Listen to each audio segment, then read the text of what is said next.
सागर जी महामुनिराज की जय। जिनागा पथ तो पूज्य मुनि श्री विश्वनाथ सागर जी महाराज की, पूज्य मुनि श्री विश्वनाथ सागर जी महाराज की।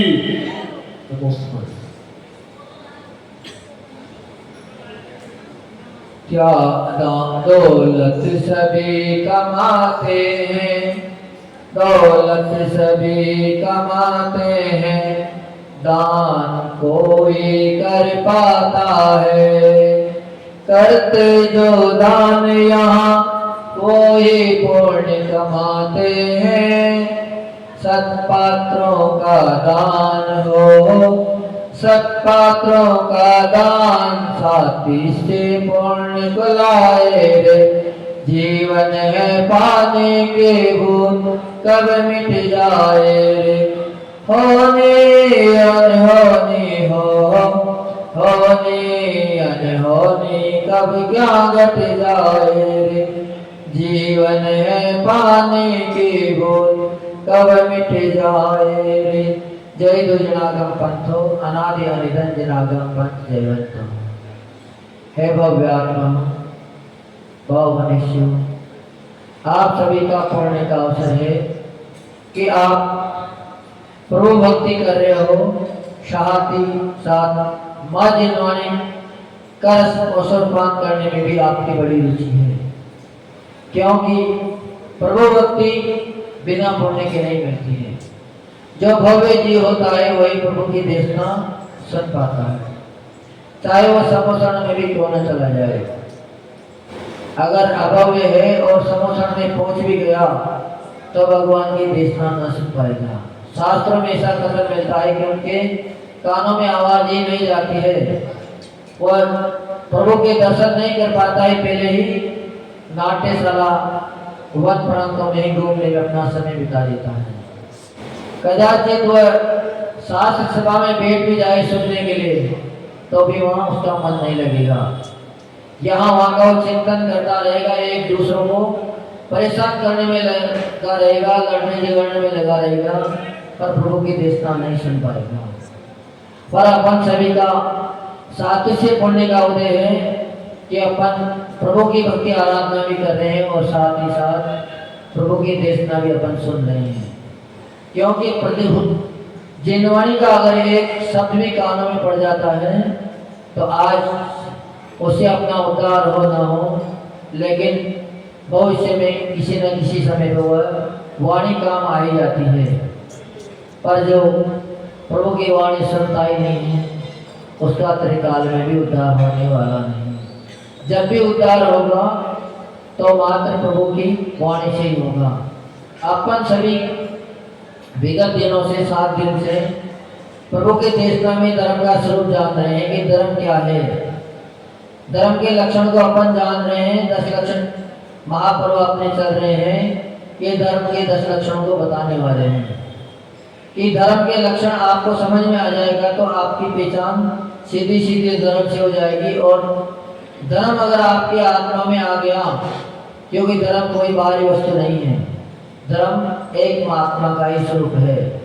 ज्ञान ही धर्म है, स्वभाव ही धर्म है कि अपने स्वभाव में जो रहता है वह धर्म में आ जाता है।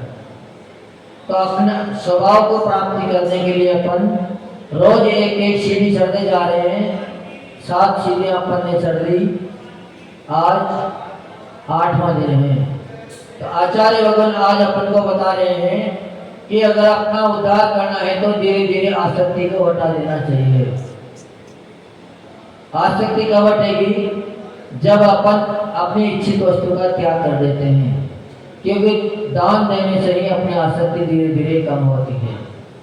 पर जो दान देता ही नहीं है, दान के संस्कार ही नहीं है, उसका कभी भी आसक्ति घटती नहीं है, मात्र आसक्ति बढ़ती जाती है। धीरे धीरे इतनी आसक्ति बढ़ती जाती है कि अंत समय में भी अगर बेटा बहू भी कह भी दे, वैसे तो बेटा बहू कहने वाले नहीं, पर किसी के संस्कार वश अगर कह भी दें कि दादा दान कर दो, तब भी वह दान करने की भावना अपने मन से नहीं भाव पाती, क्योंकि उनके अंदर संस्कार ही नहीं पड़े।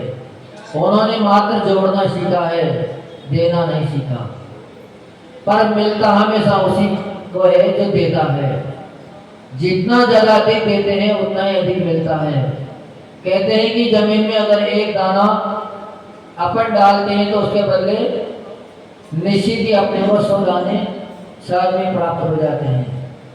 पर अगर अपन जमीन में सड़ा गला अनाज डाले, दाना डाले, तो क्या वह उगेगा? अंकुरित होगा?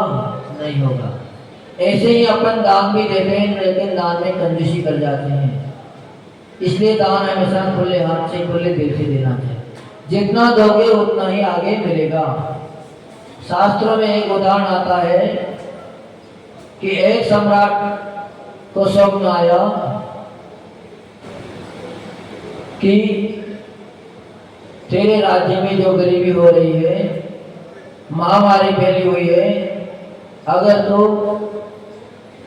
किसी के सामने जाकर अगर हाथ फैलाए, उसे कुछ मांगे, तो निश्चित ही तुम्हारी महामारी खत्म हो सकती है, तुम्हारे राज्य में सुरक्षा हो सकती है। उसी समय एक भिखारी को भी स्वप्न आया कि तुझे आज बहुत कुछ मिलने वाला है, जितना तू चाहे उतना तुझे मिलने वाला है, लेकिन किससे मिलेगा? जो सर्वप्रथम तुझे दिख जाए उसी व्यक्ति से तुम मांग लेना, तुम्हें बहुत कुछ मिलेगा। दोनों ही बड़े कुश्ते।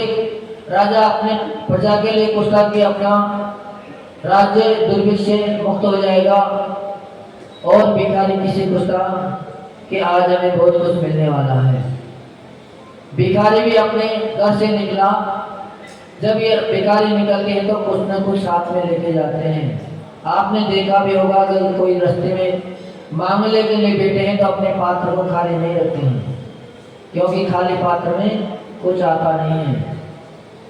अगर घर में आप व्यापार कर रहे हो और आपके पास अगर 80 रुपये हैं, तो 20 रुपये कोई भी आपको देने को तैयार हो जाएंगे। लेकिन अगर आपके पास 20 ही हैं तो आपको कोई 80 रुपये देंगे? वो पहले ही सोच लेगा कि क्या देगा हमें, हमारे 80 और लेके बैठ जाएगा। पर 80 हैं तो 20 हर कोई दे देगा, कि उसका भी स्वार्थ है कि 20 के अपने को 40 मिलेंगे। अब इसके पास बहुत कुछ है, तो जो देता है उसी को ही मिलता है। दोनों ही अपने घर से निकले। भिखारी अपनी झोपड़ी से निकला और राजा अपने राजमहल से निकला। रथ में सवार होके जा रहा है। जंगल से भिखारी भी शहर की ओर आ रहा है। जाते जाते दोनों के बीच में ही मुठभेड़ हो जाती है। दोनों ही आपस में मिल जाते हैं। तो भिखारी बड़ा प्रसन्न हुआ, का बहुत अच्छा हुआ, आज तो हमारा वाकई में तकदीर काम कर गया, आज तो हमारा उत्थान होने वाला, हमको बहुत कुछ मिलने वाला है। जो स्वप्न आया था वह साकार होने वाला है। इधर राजा ने अपने स्वप्न की पूर्ति करी। जैसे ही नजदीक आने के हुए, राजा अपने रथ से नीचे उतर गए और भिखारी नहीं मांग पाया, उसी के पहले ही राजा ने भिखारी के सामने अपने हाथ फैला दिए। तब यह हमें कुछ भिक्षा दे दो। इतने में ही भिखारी का तो सिर ही चकरा गया। तो कहाँ राजा और कहाँ मैं राजा को क्या दूंगा?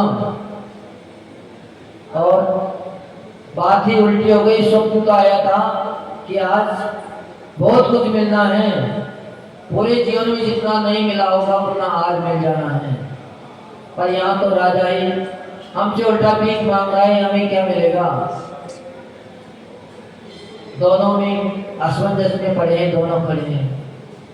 न भिखारी दे रहा है न राजा दे रहा है, क्योंकि दोनों ही लेने आए थे, लेने का स्वप्न आया था दोनों को ही। अब यहाँ परीक्षा हो रही है अपने पुण्य की। क्यों? कि त्याग धर्म कहता है कि त्याग किए बिना कुछ मिलता नहीं है।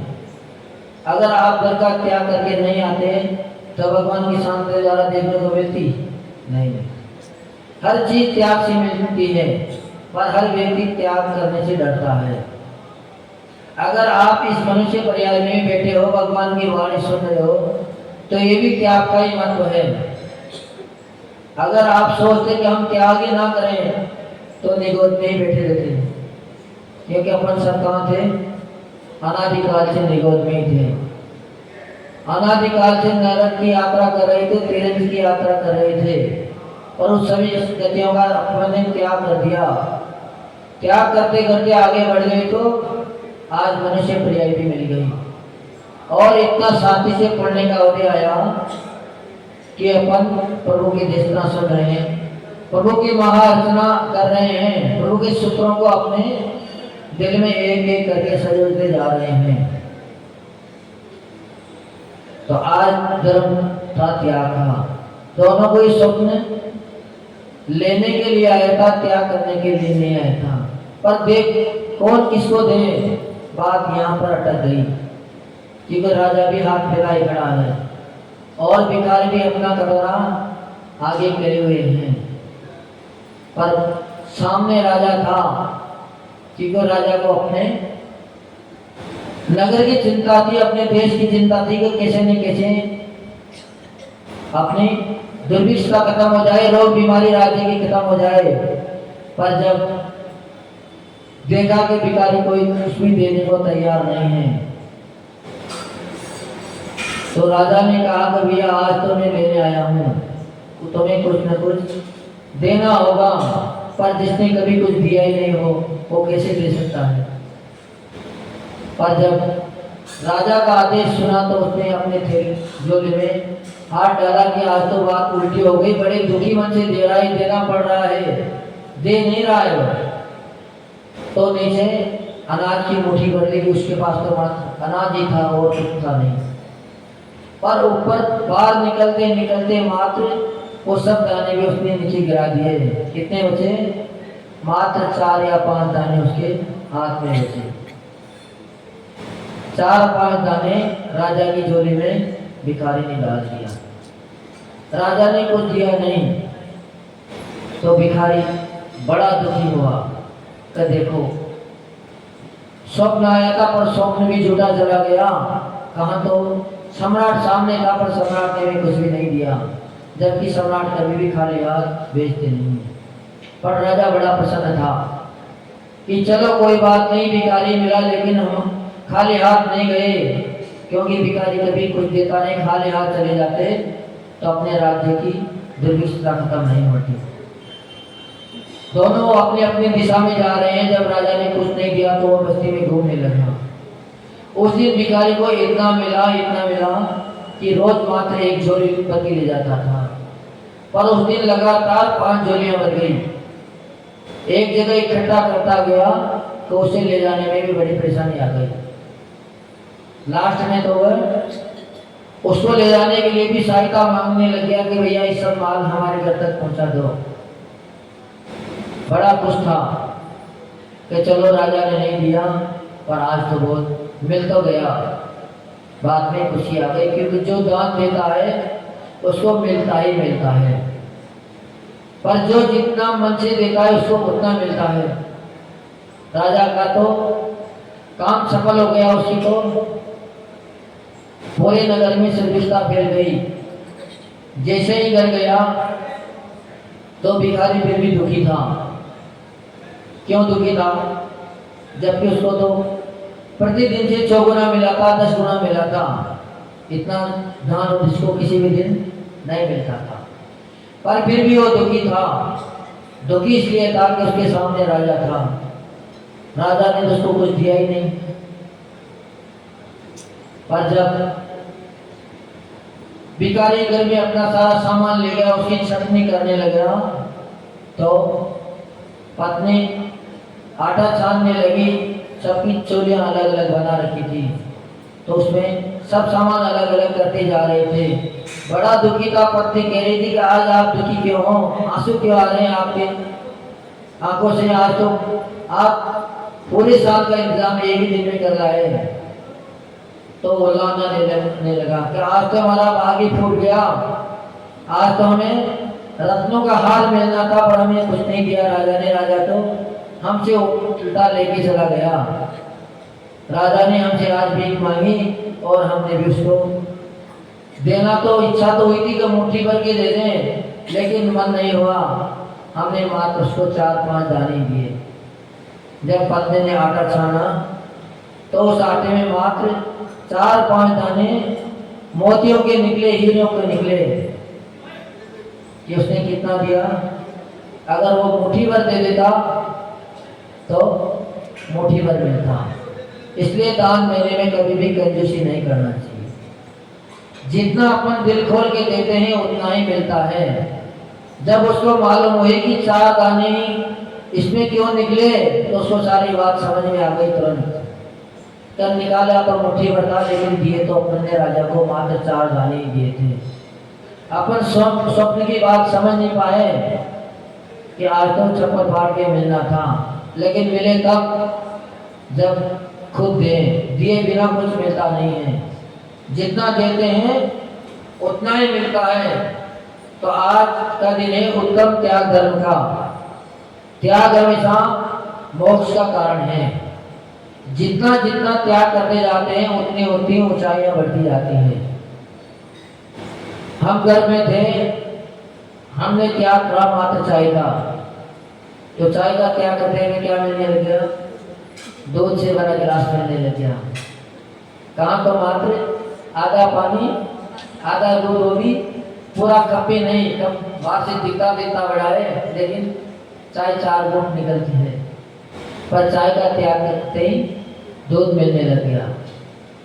उससे भी अगर आगे बढ़े हमने घर का त्याग कर दिया तो घर में कब मिलते थे पकवान?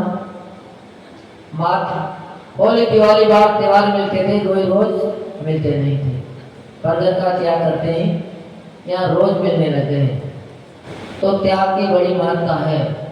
जितना ज्यादा त्याग करते हैं उतना ही ज्यादा मिलता है। पर अपन डरते हैं, अपन समझ नहीं पाते हैं कि महापुरुष इतना दान क्यों करते हैं। वो चाहे लुटाना तो भी उसके खजाने खाली नहीं होते कि वो दान किया है उन्होंने। दान की महिमा अचिंत्य है। मुनिराज अगर आहार करने आ जाते हैं, रिद्धिधारी मुनिराज आ जाते हैं, तो मात्र दान कितना देते हो? 1 अंजलि भर। 1 चम्मच दान खीर में दी, खीर की दान दिया मुनिराज को, 1 चम्मच आहार दिया, और उसका महत्व कितना हो गया कि पूरे नगर ने भोजन कर लिया पर खीर खत्म नहीं हो रही है। ये सब किसका महत्व है?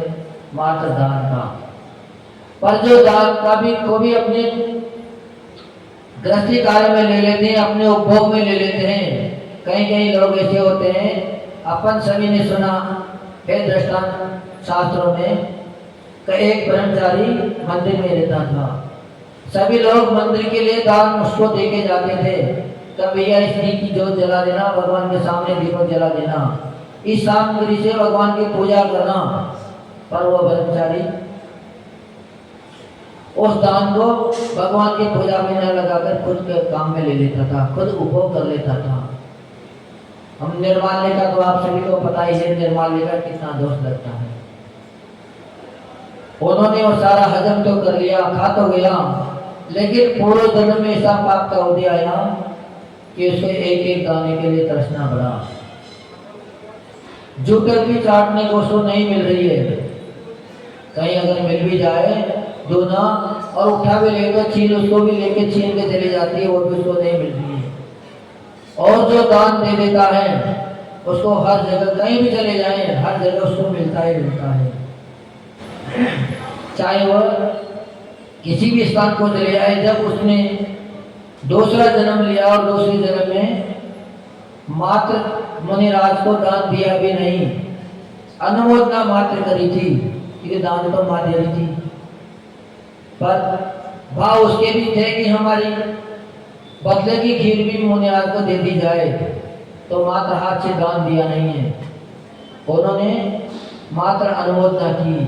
उसका फल ऐसा हुआ कि उसके बाद जब उसका जन्म अगले भाव में हुआ तो जन्म होते ही उसके पास धन के ढेर लगने शुरू हो गए। अभी तो बच्चा कमरे से बाहर भी नहीं आया, अभी तो जन्म हुआ है।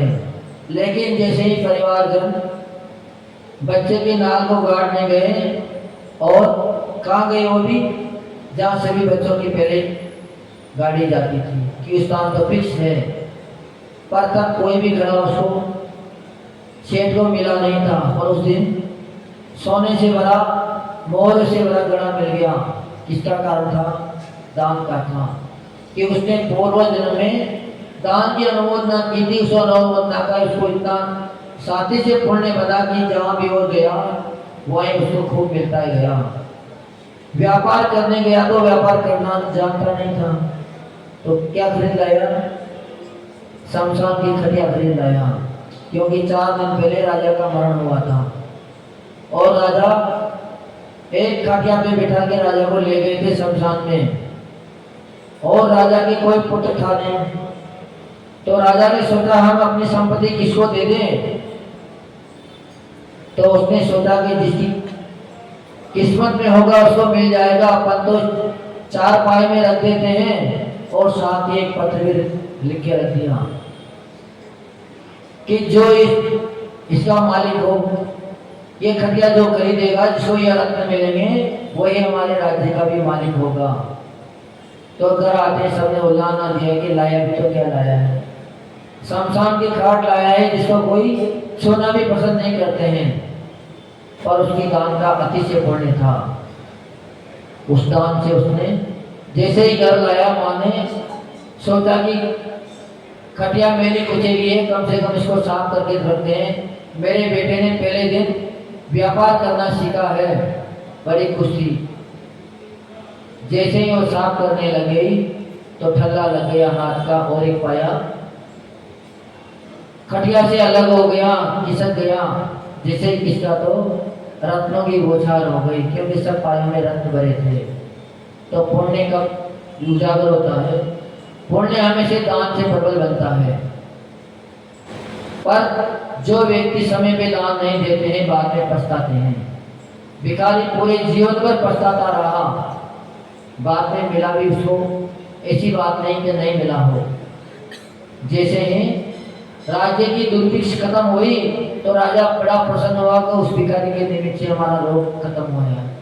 राजा ने बाद में उसको बहुत कुछ दिया, लेकिन फिर भी उसका पश्चाताप पूरी जिंदगी भर नहीं निकला।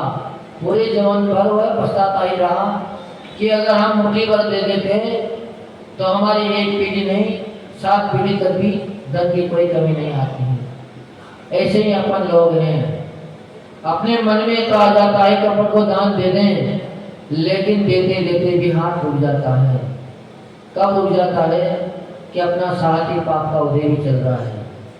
दान तभी दे पाओगे जब आपका पुण्य का उदय है।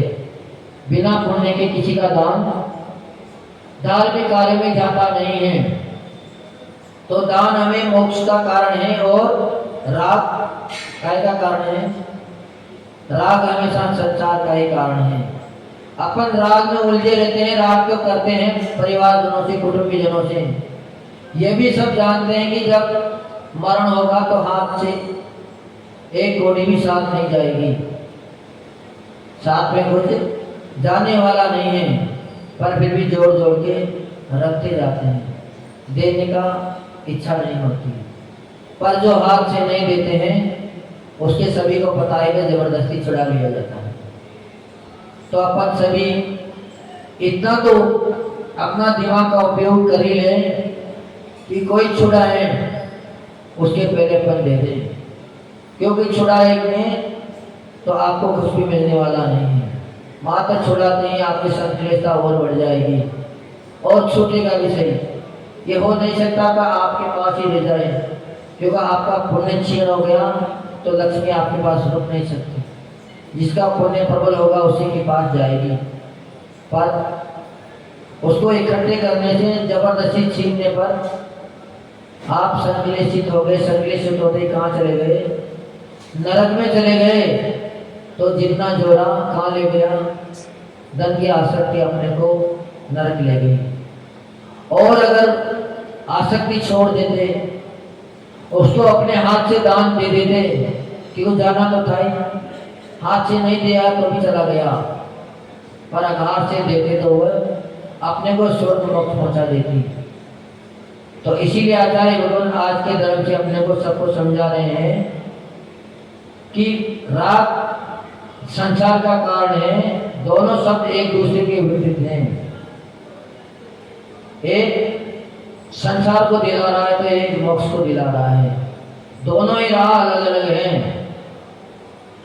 यदि कोई व्यक्ति त्यागशील है तो वह मोक्षगामी हो जाता है, और यदि रागी है तो वह संसार मार्गी बन जाता है। तो अपने को धीरे धीरे संसार मार्गी नहीं बनना है, धीरे धीरे त्याग मार्ग पर आगे बढ़ते जाना है।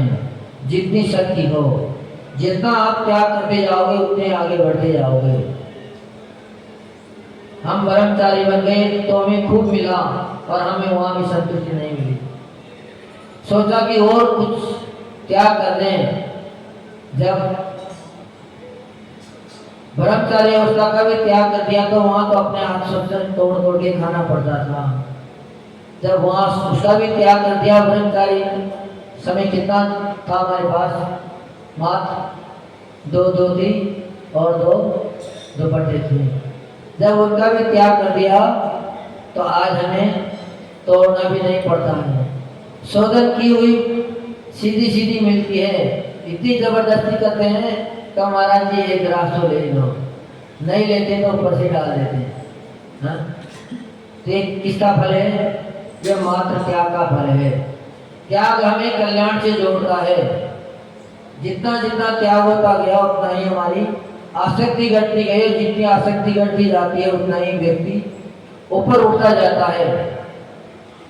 तुम्बी को कहते हैं कि तुम्बी बहुत हल्की होती है और कभी भी पानी में डूबती नहीं है, पर अगर मिट्टी लगा दी जाए उसके चारों तरफ तो तुम्बी भी नीचे डूब जाती है। जबकि तुम्बी स्वयं भी तैरती है और दूसरों को भी तैराने वाली है। तो धन ऐसी बात नहीं कि सर्वदा दुर्गति में ही ले जाता हो, ऐसी बात भी नहीं।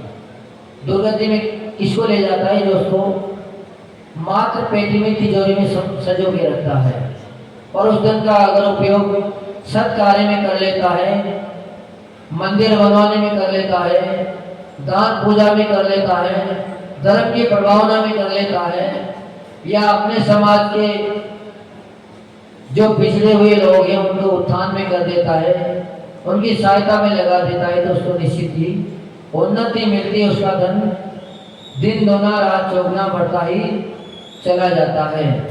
इसलिए अपन हमेशा धीरे धीरे धीरे धीरे दान को देने की कोशिश करें, पर किसी से लेने की कोशिश नहीं करें, क्योंकि लेने वाले के पास यहाँ भी कुछ नहीं है और आगे भी उसको कुछ मिलने वाला नहीं है।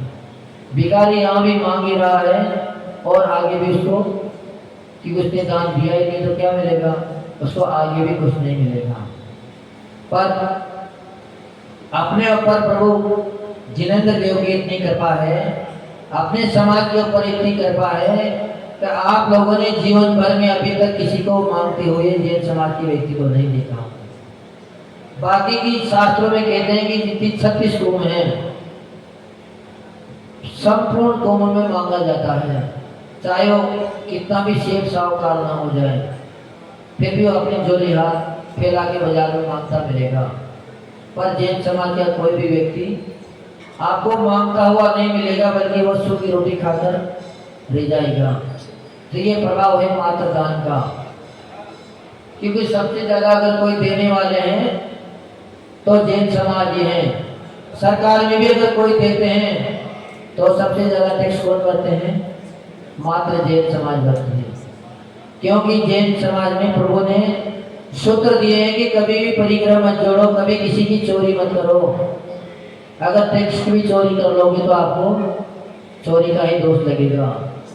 तो भगवान महावीर ने अपने को ऊंचे उठने के सूत्र दे दिए। जितना अपन देते जाते हैं उतना ही अपना भंडार बढ़ता जाता है। लक्ष्मी के लिए ये 4 संतान बताते हैं। लक्ष्मी की कितने संतान बताते हैं? 4। लक्ष्मी के शुभ 4 हैं, धन अग्नि नरक चोर। कौन है? धन अग्नि नरक और चोर। जहाँ जेठे की कदर नहीं, तीनों लेख बटेर। अगर जेठे की कदर नहीं करते हैं, यानी कि धर्म की जहाँ कदर नहीं होती है वहाँ उसका धन या तो अग्नि में जल जाता है या राजा उसका अपहरण करा लेता है, और राजा को अगर पता नहीं लगे तो छोड़ दे जाते हैं। तो लक्ष्मी हमेशा जहाँ धर्म होता है वहाँ रुकती है। और धर्म किससे मिलेगा? धर्म हमेशा त्याग से मिलेगा, दान देने से धर्म मिलेगा।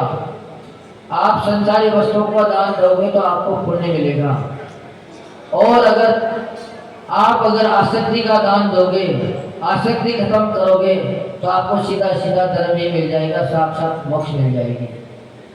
फिर वहाँ पुण्य की भी कोई जरूरत नहीं है, क्योंकि पुण्य जब अपना उदय में आ जाता है तो कब तक भी साथ नहीं छोड़ता है, वह 13वें गुणस्थान तक पुण्य जाता है।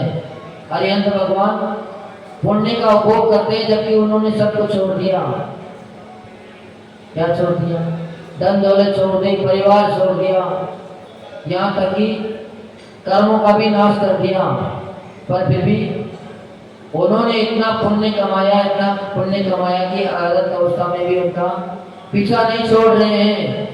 वहां भी सौदागेंद्र समोसन लगाने पहुंच गया। सोने चांदी हीरा पन्नी से समोसन का निर्माण करा जा रहा है। सिंहासन भी हीरे मोतियों का है। पर भगवान कहते हैं कि हम इनमें उलझने वाले नहीं हैं। तो भगवान जब भी सिंहासन पे बैठते हैं, कमलासन पे बैठते हैं, तो उसके स्पर्श नहीं होते हैं। उनको पता है अगर हमें धन में आसक्ति बढ़ गई तो, जबकि उनकी तो बड़ी नहीं सकती, क्योंकि उनकी तो मोहिनी कर्म का ही नाश हो गया, बढ़ने वाली नहीं है। और वो संदेश किसको दे रहे हैं? उस सूत्र से भी अपने सभी को संदेश दे रहे हैं कि जो जितनी संपत्ति से लगाव रखता है वो उतना ही दुर्गति में चला जाता है। तो उस अवस्था में भी वो कमलासन पर नहीं बैठे, उससे भी 4 अंगुल ऊंचे उठ गए, क्योंकि उनको तो और भी आगे ऊपर जाना है, सिद्ध सला तक पहुंचना है। और जो संसार के कार्यों में रच पड़ जाता है वो निश्चित ही दुर्गति में चला जाता है। तो बहु आरंभ से अपने को छुटकारा देना है, आरंभ को धीरे धीरे कम करना है, शरीर की आसक्ति को धीरे धीरे कम करना है, और अपने जीवन का उद्धार करके अपने को धीरे धीरे आगे बढ़ते जाना है। जितना जितना त्याग करते जाओगे उतने उतने आप आगे बढ़ते जाओगे। तो अभी अन्नो पंडित जी कह रहे हैं कि भगवान का समोसन है, उसमें 3 सिंहासन सोने के बने हैं। काय के बने हैं? सोने के बने हैं। तो सभी लोग जिनकी जितनी श्रद्धा हो, ये नहीं है कि अपन लाखों दें।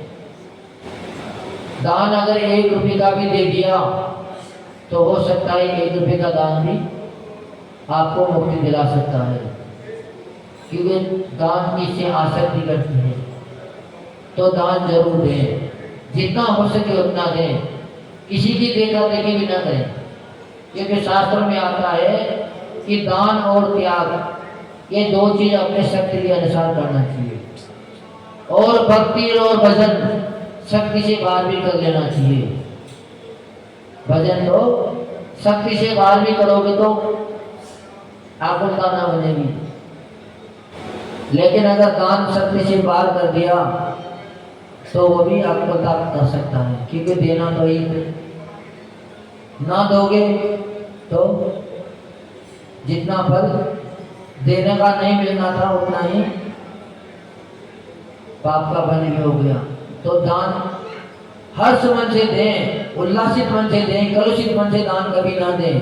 और देने के बाद कभी ऐसे विचार नहीं आने चाहिए कि हम ना देते तो कम से कम थोड़ा और अपनी व्यवस्था बनी रहती, अब दे दिया तो पहले तो चुकाना ही पड़ेगा। ऐसे मन में कलुषित भाव नहीं आना चाहिए, या तो देना नहीं और देना तो फिर कलुषित भाव मन में नहीं, बिल्कुल भी नहीं आना चाहिए, क्योंकि जितना ज़्यादा देते जाते हैं उतना ही बढ़ेगा। आप ये बिल्कुल भी मत सोचना कि अपने 1000 दान में दिए हैं तो कम पड़ गए, नहीं, 1000 दिए तो लाभ मिलेंगे। एक पैसा देने वाले को लाख मिलते हैं। तो फिर अपन तो साथी उर्वरा भूमि में दान नहीं कर रहे अपन काय में दान कर रहे हैं? उर्वरा भूमि में, जहाँ हमेशा फलती है। बंजर भूमि में अपना दान नहीं जा रहा है। हमेशा अपन को दान कहाँ देना है? उर्वरा भूमि में देना है।